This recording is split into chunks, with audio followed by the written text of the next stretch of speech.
মালিক, আমি তোমার কাছে শপথ করলাম, ওয়াদা করলাম, আল্লাহ এই গুনাহ আমি জীবনে আর করব না, গুনার দ্বারে কাছেও যাব না। আল্লাহ, বান্দা যখন এই রকম ভাবে খাঁটি তওবা করে, তওবায়ে নাসুহা, দিল থেকে তওবা করে, আল্লাহ পাক রব্বুল আলামিন ওই বান্দার তওবাকে এত পছন্দ করেন, যেই পছন্দের কারণে, যেই খাঁটি তওবা করার কারণে আজ এই মুহূর্তে যেই বাচ্চাটা মায়ের উদর থেকে দুনিয়াতে ভূমিষ্ঠ হয়ে আসলো, সে যেই রকম পবিত্র একটা আত্মা, বেগুনা মাসুম, এই তওবাকারী বান্দাও ওই রকম বেগুনা মাসুম হইয়া যায়।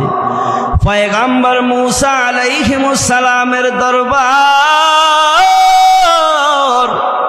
বনি ইসরাইলের লোকেরা আসিয়া বললেন, হে মুসা আলাইহিমুস সালাম, বহুদিন যাবত বৃষ্টি হয় না, আসমানে বৃষ্টি বন্ধ হয়ে গেছে গো পয়গম্বর, বৃষ্টির কারণে আমাদের ফসল হয় না, গরু ছাগল গবাদি পশুগুলা কষ্ট পায়, মানুষরাও কষ্ট পায়। পয়গম্বর, আপনি একটু মালিকের কাছে দোয়া করেন, আল্লাহ পাক যাতে একটু রহমতের বৃষ্টি দান করে দেয়।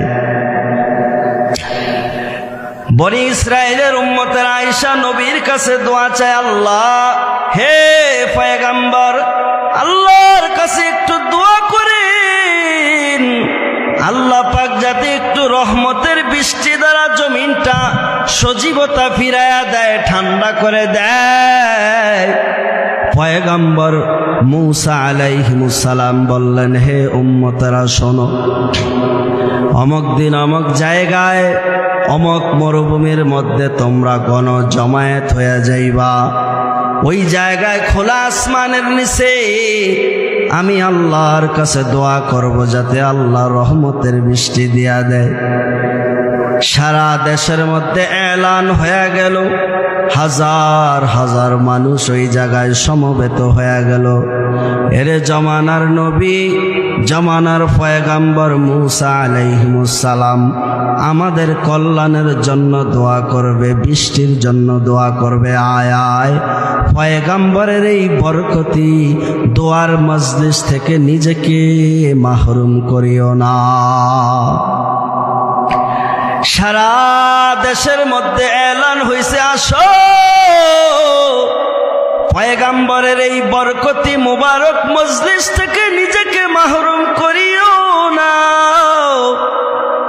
সময় এসে গেল, হাজার হাজার মানুষ ওই মরুভূমির মধ্যে বসে গেল, পয়গম্বরও বসে গেল।